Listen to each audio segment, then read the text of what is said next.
Good afternoon. Today I'm going to be reviewing the Pagani Design PD-1727.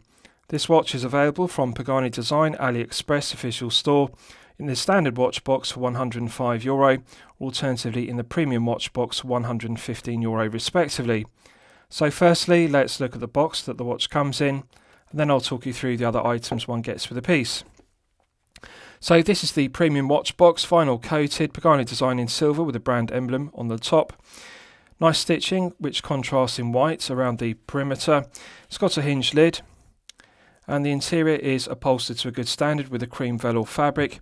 The watch sits on a padded pillow cushion in the base as one would expect. Good quality upholstery to the vinyl fabric.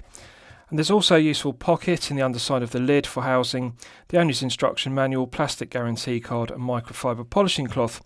So it's good to have the option. One can either purchase the standard box version for €105 or upgrade to this premium box version for €115, so €10 extra for this premium watch box.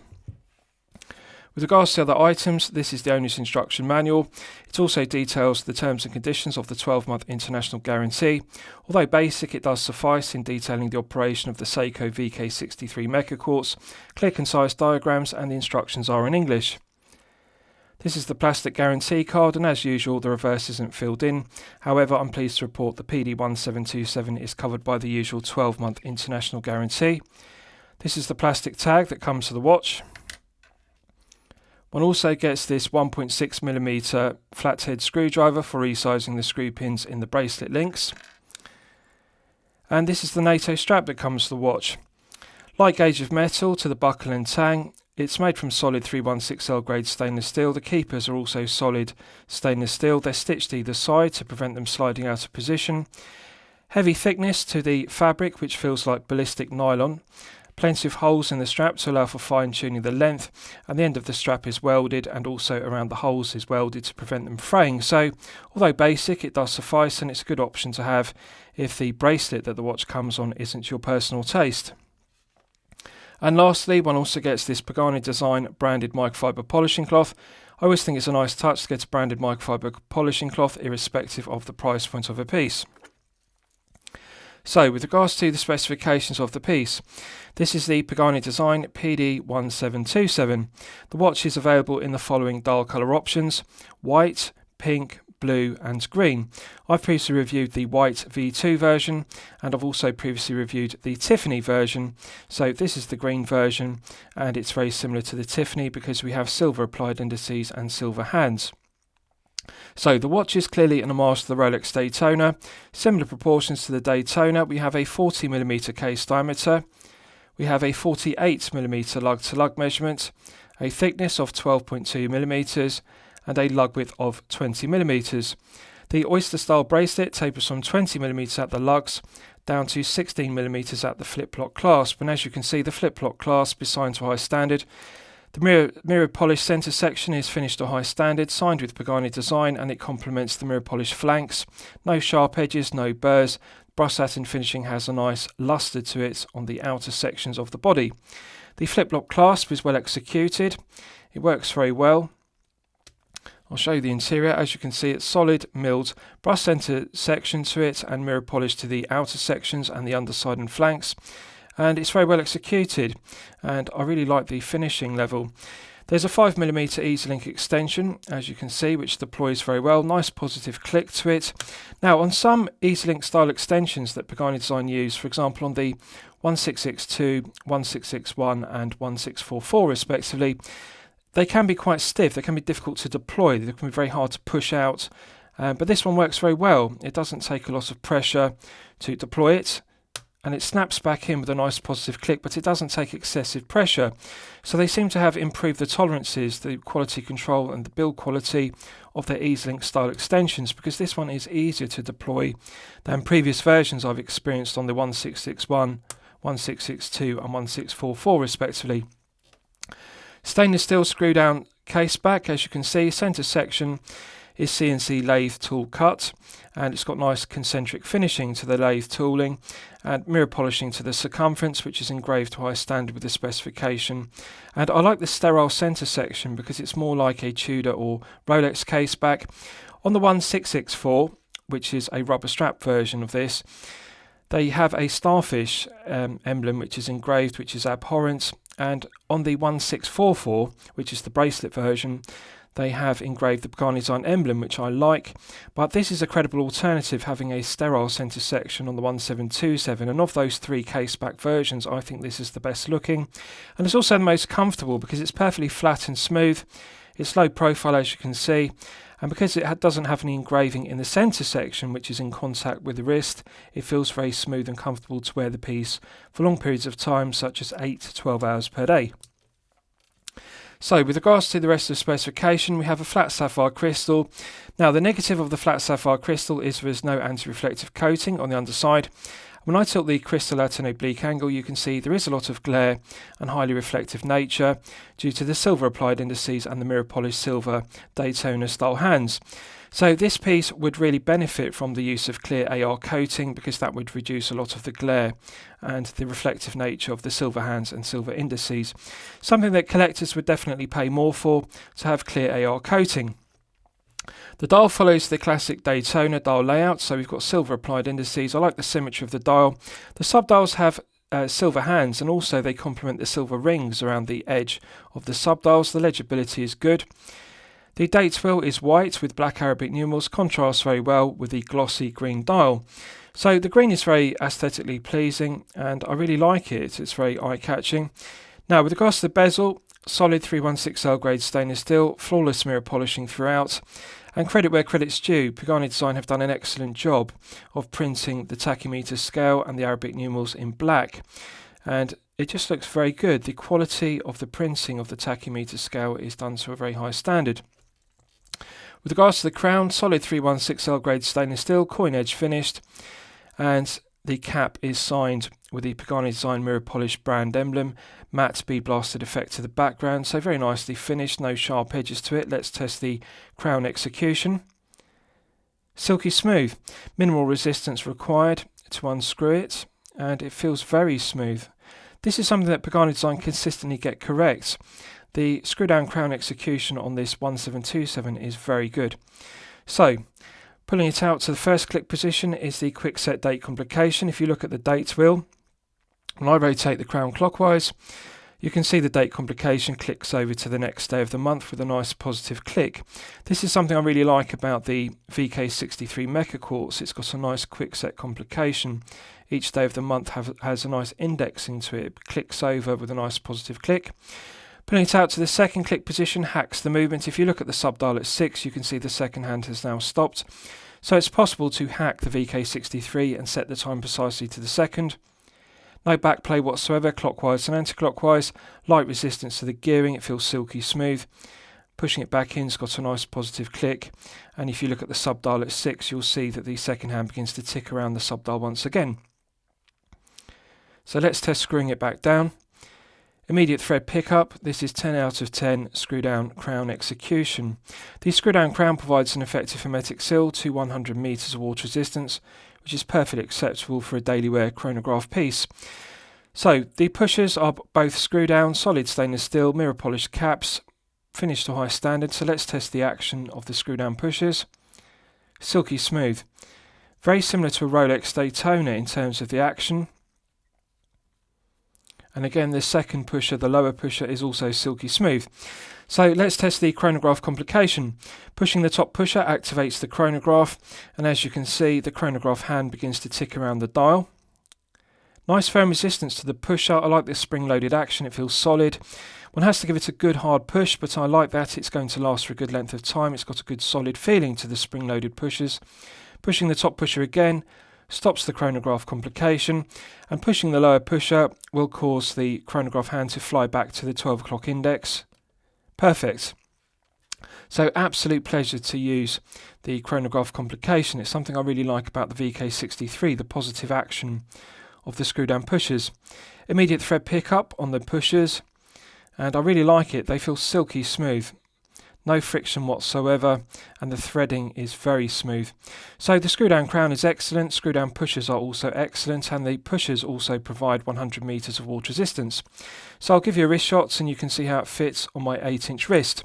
Now I haven't sized the bracelet, I've simply taken the watch out of the watch box, nice positive click to the flip lock clasp, nice positive secondary click to the flip lock itself. So as you can see, without any sizing, it fits my 8-inch wrist to perfection.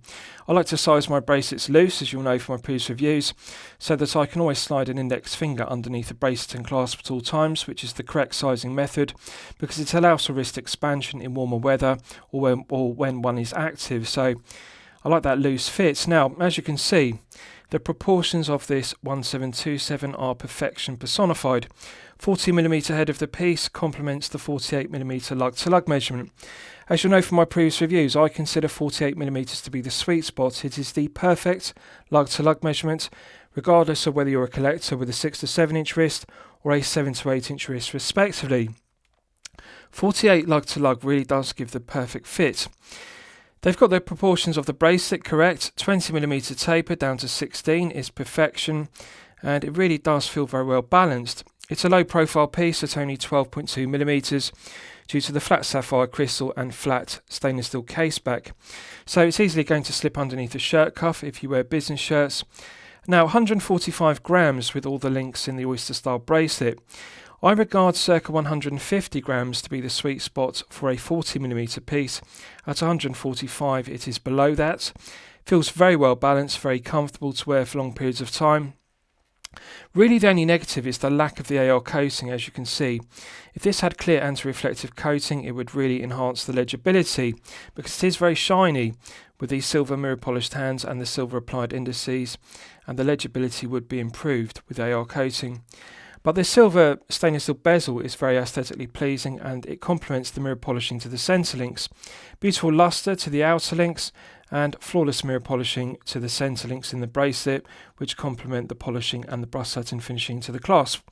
So comfortable piece to wear, feel good factor is excellent, and it really does feel like a very well balanced piece to wear for long periods of time. Right, so let's do a lume test and we'll see how the lume performs when it's charged up to the absolute maximum. So as always, I'm going to use my 100 UV LED torch to charge it up to the absolute peak.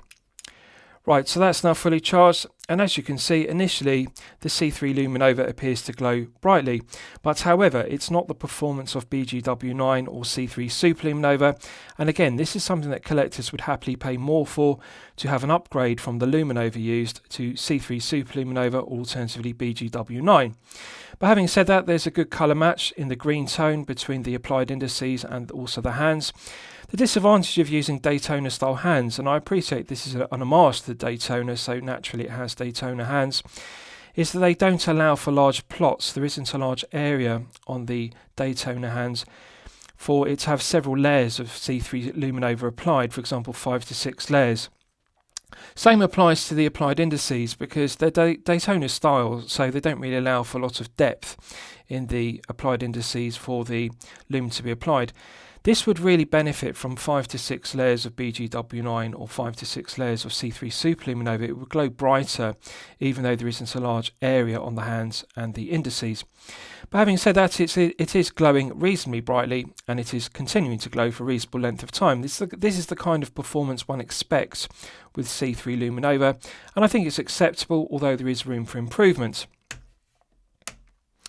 Right, so let's discuss the movement used, because it's one of my favourite aspects of the piece. You'll all be familiar with the Seiko VK63 Mecha Quartz. It's a reliable, well-proven workhorse Mecha Quartz movement, one of my personal favourites. It's well proven. It's been used in the 1664, the 1644, and also this 1727. And I really like the accuracy and also the reliability. The stated battery life of the VK63 is 2 years. Now, the 2-year battery life is based upon you using the chronograph complication for 60 minutes per day. However, in reality, you're not going to be using the chronograph complication for anything like 60 minutes per day.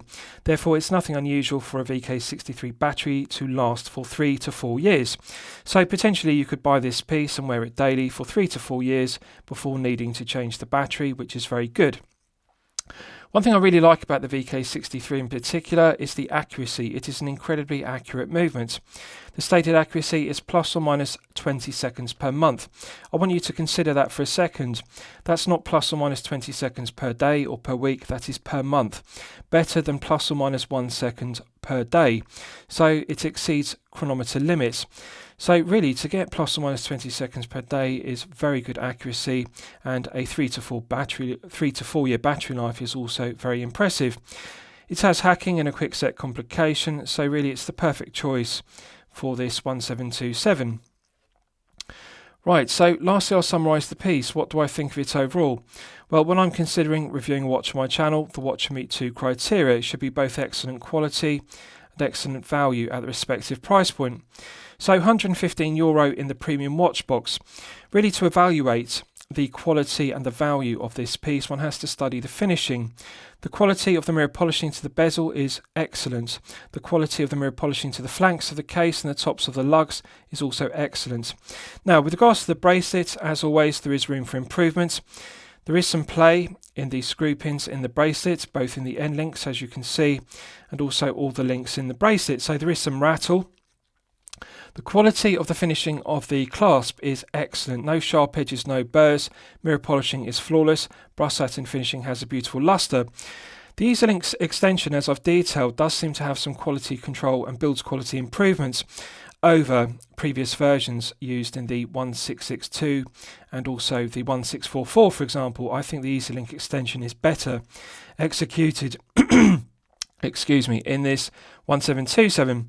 So there is room for improvement in the screw pins because we do have some rattle, but the quality of the mirror polishing, the brass satin finishing and the mirror polishing to the centre links is very good. As you can see, beautiful luster to it, and no sharp edges, no burrs, which is the important thing. So room for improvement on the bracelet. Now, with regards to the case back, there is no room for improvement on this. It's perfection personified. I really like the CNC lathe tool cutting to the centre section, which is sterile, and the mirror polishing. It's a very well executed low profile case back, and I think it's better than the 1664 with the starfish and the 1644, which has the emblem engraved. This is a better 1727 case back. Solid end links are a good tight fit to the case, and they are well finished. So overall, the finishing is excellent. The value is excellent. €105 for the standard box or €115 for the premium box you're looking at in this review. It really cannot be beaten. This is the ultimate Daytona Homage. So yes, I'm going to declare it excellent quality, and yes, I'm going to declare it excellent value. I'm also going to declare it a champagne watch for lemonade money. I hope you've enjoyed my review of the Pagani Design PD-1727. Please feel free to post your own comments below the video. Thank you very much.